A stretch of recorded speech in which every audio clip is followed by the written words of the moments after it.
وارن بافيت رجل تبرع بمبلغ 48 مليار دولار. تخيلوا، تبرع بمبلغ 48 مليار دولار للأعمال الخيرية. فمن هو هذا الشخص الكريم؟ ولد في مدينة أوماها في الولايات المتحدة الأمريكية، وكان منذ صغر سنه شديد الحب بالرياضيات والقراءة، حتى أنه قرأ كل كتب والده عندما كان صغير. كان منذ صغر سنه يعمل. بعمر 7 سنوات كان يطرق الأبواب ويبيع الكوكاكولا، وبعمر 11 سنة اشترى أول سهم له في شركة استثمارية، ووصفه معلمه بالمدرسة likes math a future stockbroker، يحب الرياضيات وأن سيصبح يوما من الأيام تاجرا في الأسهم. منذ صغر سنه عرفه أستاذه بأنه سيصبح كذلك. كان رجل مخاطر، اشترى شركة خياطة تدعى بيركشاير هاثاواي، ووقتها أصبح العمل بالخياطة تجارة خاسرة. لذلك بذكاء وفطنة حول شركته من خياطة إلى تأمين، ونجح وانتقل من نجاح إلى نجاح حتى اشترى عدة شركات، وأصبحت شركته من أكبر شركات العالم. مع غناه ومقدار ثروته الهائل، مع ذلك هو شخص متواضع يعيش في منزله منذ عام 1958، ويقود سيارته بنفسه، ويتكلم مع الناس، ويأكل ماكدونالدز، يعني أكل الناس العاديين مثل ما بناكل نحن الفلافل الشاورما وما إلى ذلك.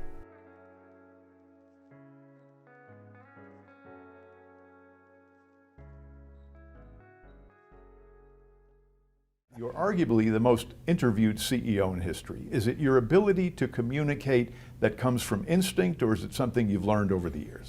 Well, I certainly learned to speak in public at one time. I was terrified of speaking in public when I was in high school. I avoided any class that would require it, and in college. And then I finally signed up for a Dale Carnegie course. When I got out of school, I realized I had to talk to people, and I spent $100. I got this little diploma. I proposed to my wife during the term of the course, so I really got my money's worth there. But in terms of public speaking, I really had to force myself on that. In terms of talking privately, they couldn't stop me from the moment I started in school or anything. I've always liked to talk. مهارة التواصل مع الآخرين أمر مهم جدا لأي شخص ناجح. ينصحك وارن بافيت بأن تجري تدريب لأن تصبح ماهرا بالخطابة. هو دفع مبلغ $100 ليصبح ناجحا في هذه المهارة، ولهذا ادفع ثمن نجاحك. At Berkshire Hathaway, we have all kinds of businesses. We own 73 businesses now, and in businesses, we're looking for an entity that has durable competitive advantage. Somebody that not only is doing well now, but will do well 10 or 20 years from now. And in capitalism, when you have a wonderful business, it's like having an economic castle.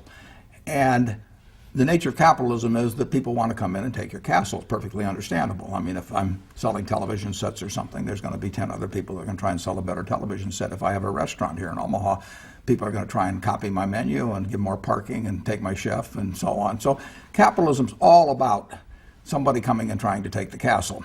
Now, what you need is you need a castle that has some durable competitive advantage, some castle that has a moat around it. And that moat, one of the best moats in many respects, is to be a low-cost producer. But sometimes the moat is just having more talent. I mean, if you're the heavyweight champion of the world and you keep knocking out people, you've got a competitive advantage as long as you can keep doing it. And it's very profitable if you're the one that happens to be able to do it. If you can turn out great motion pictures, I mean, you know, Steven Spielberg, I mean, he's a fellow to bet on, and it has enormous economic value. Well, we're looking for that institutionalized.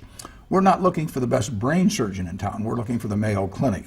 So we want an institution that, regardless of the person in charge, will maintain that competitive advantage over the decades. And we hope we find that in some businesses, and then we try to get the best person that we can to run them. Usually it's the person who's been running them.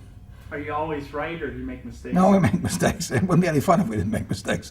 I mean, if I went out and played golf and every one of the 18 holes I hit a hole in one, I wouldn't be playing golf for very long. I mean, you have to go into the rough occasionally to make the game interesting. Not too often, though. في النظام الرأسمالي هناك دائما تنافس بين الشركات، ولكي تستمر أنت وشركتك بالنجاح عليك أن تحافظ على شيء مميز عن بقية الشركات.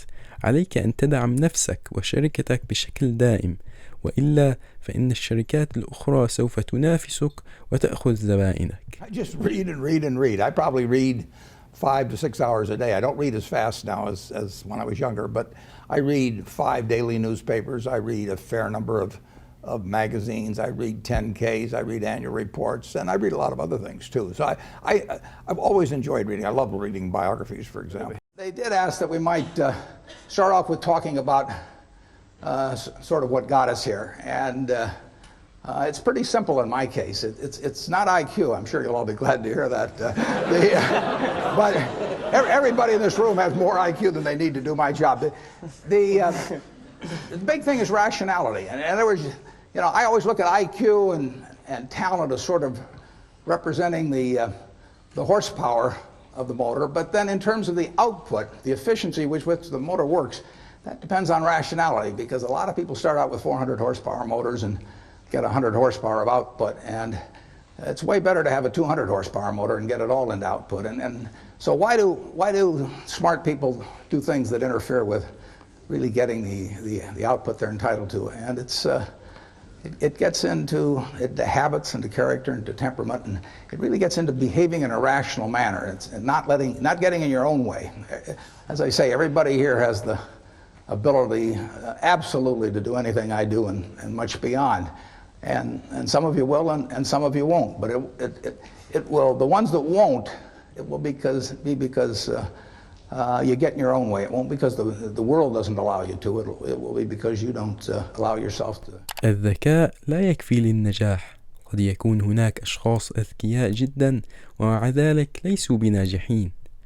الأمر الذي يذكره وارن بافيت هنا أنه عليك أن تفكر بعقلانية، تكون ذكي وبنفس الوقت تفكر بعقلانية وتستثمر ذكائك بطريقة ناجحة. So I have one little suggestion for you. Pick out the person in the class that you admire the most, and then write down why you admire them. Put down a list of qualities. You're not to name yourself in this.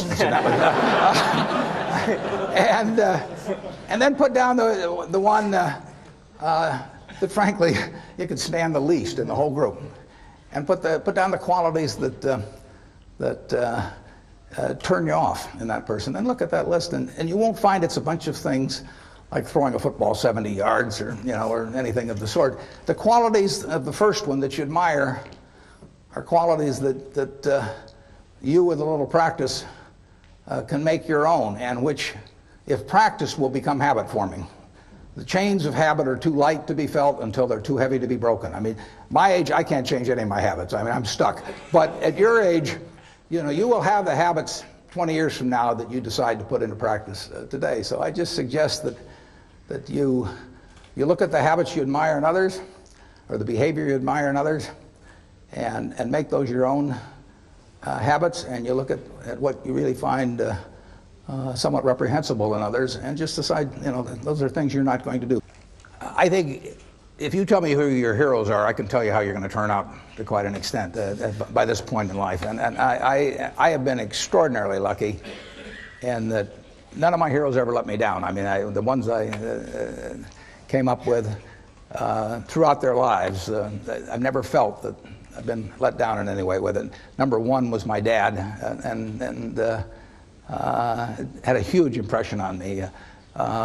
My wife, who is here, is one of my heroes. I mean, she is, in terms of she's taught me a tremendous amount, and never seen anybody any better with human beings than she is. And you can, Yogi Berra again said you can observe a lot just by watching. And I watched my dad, and I've watched her, and I had a professor, Ben Graham, back at Columbia, and had a huge impact on me. So I have been lucky in that I've had terrific heroes, and they haven't let me down. And that takes you a long, long way. I've gone through 1 or 2 periods where we're kind of tough in life, but not. I mean, everybody's had that, but having the right heroes will take you right through it. ينصحنا وارن بافيت هنا بأن نفكر بالأشخاص الناجحين الذين نعجب بهم ونضعهم في قائمة.